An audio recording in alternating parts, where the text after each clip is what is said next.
Travis went good, so. So, I don't get it. Why Mormons think that they can gaslight, lie, and deceive those of us who have been Mormon, despite having left the church. It's as if they've forgotten or purposely turned us into the other so that we were never legitimate Mormons in the first place. Which is a hate thing to do. But, yeah, it's weird. So, the two hate comments that I got this morning is struggling with the return of the cough. The one is still in that file. Is by Joe Walker, who's responding to the video Tithing Crimes of LDS Church against Mormon government officers. And he says, we're not forced. They don't even bring it up. Tithing is up to you. Get over yourself.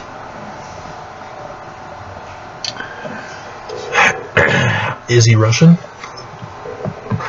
Is this a fake account who's just trolling me? Because if this guy's a Mormon, every single one of us who are Mormon or ex-Mormon know we are forced. They do bring it up every time in our temple recommend renewals. When we get them for the first time, and it's 2 years now, isn't it, that we have to renew them? It used to be every year, and 2 years, and so on. I don't know if they've extended it even further now that I'm out. But, yeah, it's number 10 on the questions of temple worthiness. Payment of money is associated with worthiness. And he's in denial. He's trying to gaslight me.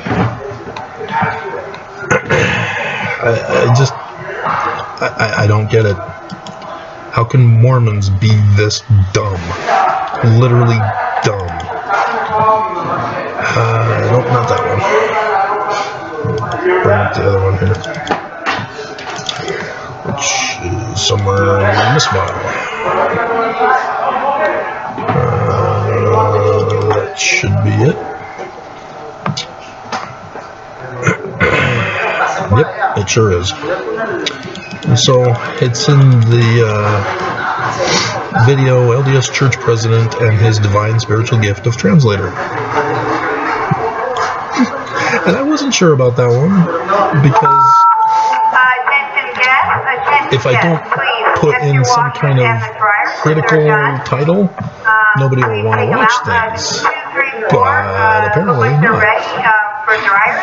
And so what we have is Maria Conlon, and it's weird.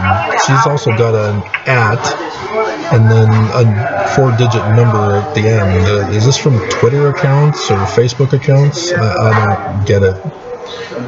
But she says, you went to all the trouble to create this channel to do what? Well, if you've been watching since I first started this channel in 2015, maybe you would have gotten your answer. And so now here comes the abuse. If you're hurting, if you're a snowflake over something that was done to you, well, crime, it is of cowards. Wow. Blame the victim. Good choice, Mormons. Beat them while they're down by the church. To persecute others' beliefs. Yeah, the church is innocent when they commit crimes against us, aren't they? Escalating in Spanish. I hope there's nothing. Well, YouTube doesn't speak Spanish, so you can say anything in Spanish or any other language. they won't ban your video. If you say it in English, boom, banned. So, but do you see how Mormons think? This is twisted.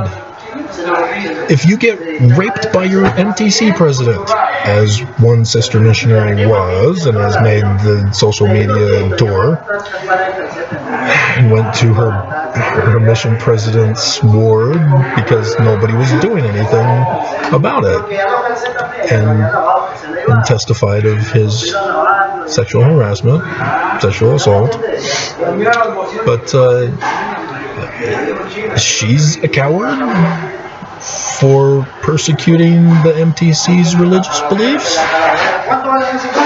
Now do you understand why I'm warning you about the Respect for Marriage Act that the church has tampered with and put in their exempt clause?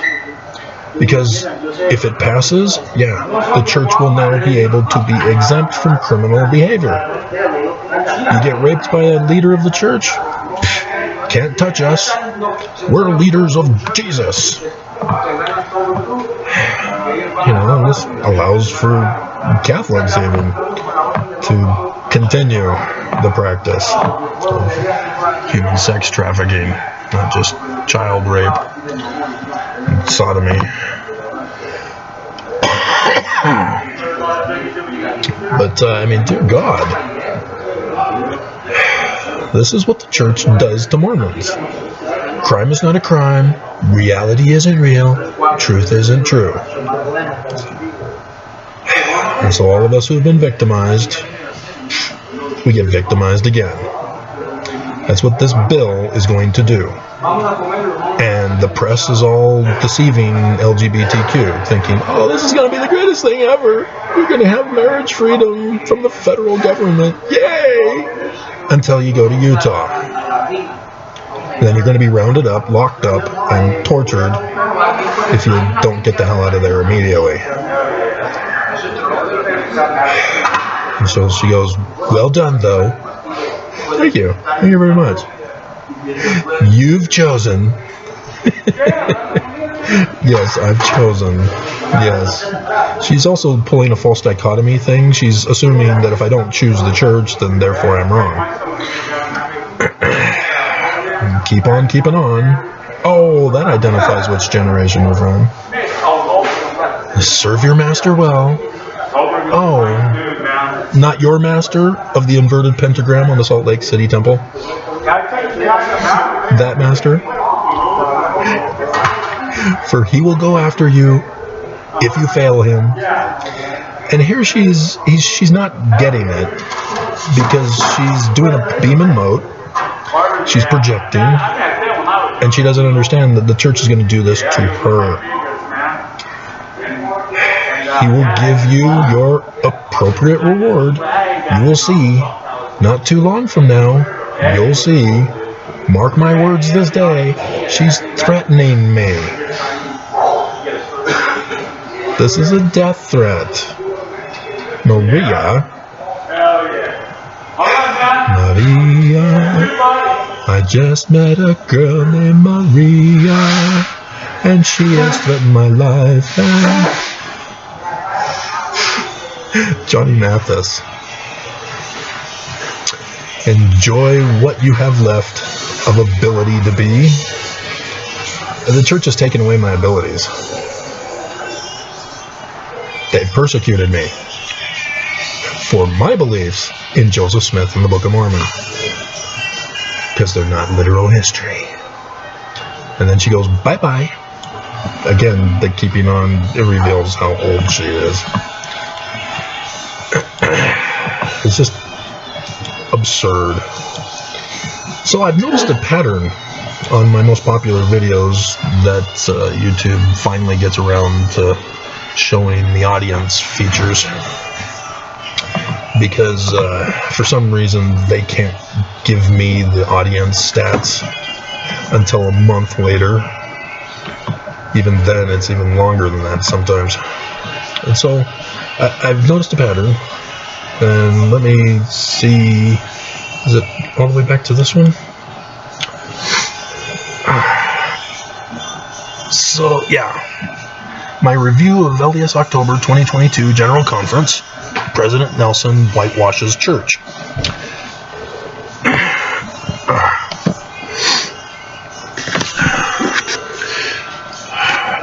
Women are interested in this one. All the way down to the 25 to 34-year-olds. And that's interesting. As what the church does to Mormons appeals to women. And this equally with men for the most part. And women are, for the most part, listening comparatively.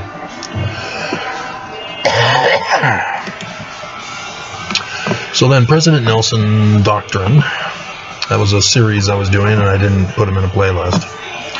In the coming days, Mormon Jesus overthrows America. Yeah, women aren't interested in government takeovers. That's a guy thing.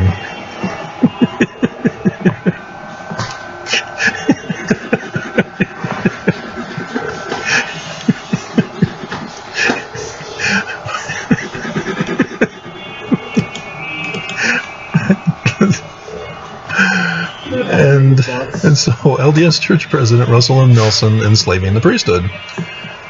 Only the priesthood cares about this one. And more specifically, the wives of the priesthood leaders care about this one. Which is very interesting. I mean, we've got near blank until 45 to 54 and 55 to 64 are way down here. And then the women for 65 and up, and the men almost as much. Yeah, that very interesting.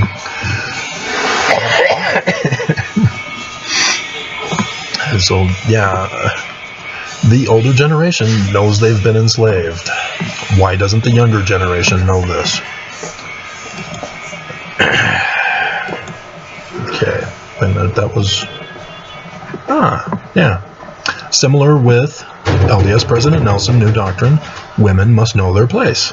Again, 65 and older. Because the younger generation went through the changes in the temple text, 1991. And so there's a forgetfulness and a denial that it ever happened in the church. And only those who are near death still remember. And so, Christians outraged with Mormons replacing their chosen Jesus Christ. None of the priesthood leadership and their wives cared. It's a shutout. It was only the middle-aged generations, and specifically the 25 to 34-year-old men. They're just towering. And so, yeah, this is my Christian audience for this one video. And so, yeah, they want to know what the Mormon Church is planning to do against them. And so I helped them to find out. And they rewarded me with views. Christians, okay, that's... Yeah, it's mostly the men who were paying attention to what I was saying. The women didn't really care. They don't care about Jesus. They've already got their feelings about Jesus and they're set on it. But they're concerned about how the church is betraying them as Christians. And that appears to be the last one. So, yeah, very, very interesting with the stats. But I've been warning you of what the church is plotting to do to you. And with this Respect Marriage Act, you're all gonna wish you listened.